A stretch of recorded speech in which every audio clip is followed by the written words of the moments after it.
Damn it. I shook it and tried again. Nothing. I swapped out the batteries. Still nothing. I ripped open my aqua tabs and threw one in. I shoved my jacket and broken steri pen back into my pack and shouldered it just in time to see the man I'd passed at Rock Creek coming up the trail. We climbed in silent unison a switchback apart. He slowly gained on me until we crested the ridge together and, in unspoken agreement, headed for a sun-drenched log nearby. "Climbing Whitney?"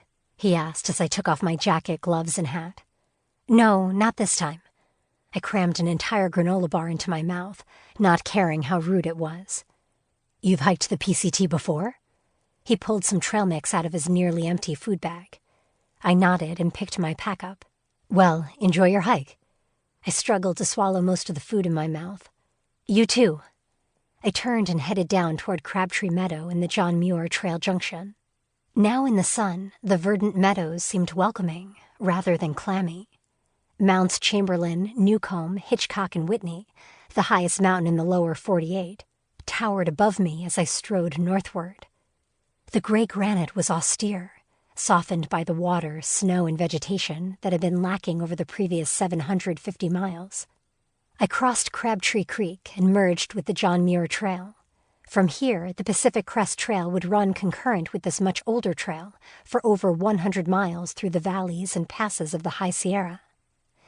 I rolled through the unique landscape south of Forester Pass, marveling at the bleached white rocks and sparse pine trees dotting the terrain. There is more water here than in all of Southern California's PCT combined. As I reached an open rocky basin, I slid back into my shell jacket.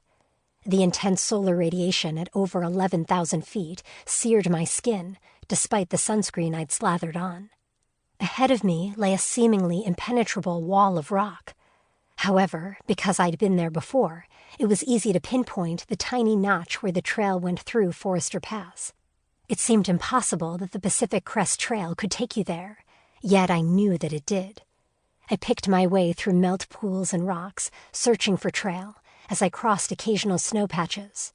The path curved due east, and then began to switch back up through solid rock. My watch beeped, and I reached into my pack for something to eat.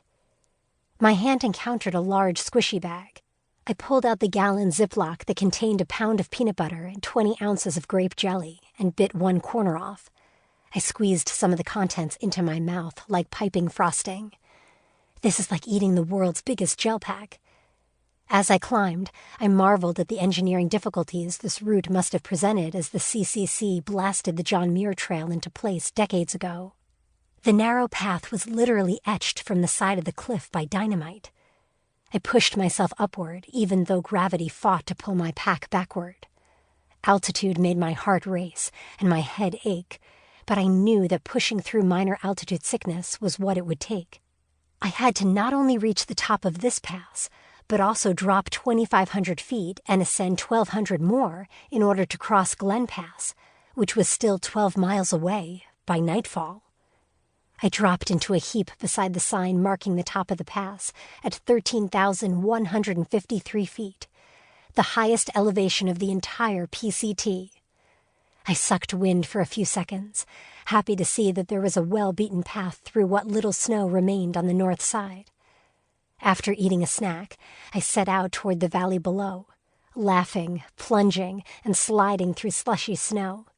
Climbing was difficult with the lack of oxygen and increased pack weight, but playing in the snow and slip-sliding down from the pass was not. In the transition zone from snow to bare earth, the trail meandered past jewel-blue pools formed from the melt. No doubt they'd all vanish as summer wore on. The miles along Bubbs Creek before the turnoff for Glen Pass elapsed effortlessly. I turned right and trudged upward, dreading the long climb. Along the way, I paused briefly to gaze down at Charlotte Lake. Late afternoon light sparkled across its surface, and all around me the pine trees glowed. I drank in the glorious gold-lit basin, basking in the beauty that had entranced John Muir himself. I reeled my mind back in from the vista when the trail rounded a bend and I tripped on uneven rocks. I fell, banging my knee. Cursing aloud at the impact, I wished for the 100th time I had trekking poles. I couldn't believe that I'd hiked the entire Triple Crown without them and hardly ever taken a tumble.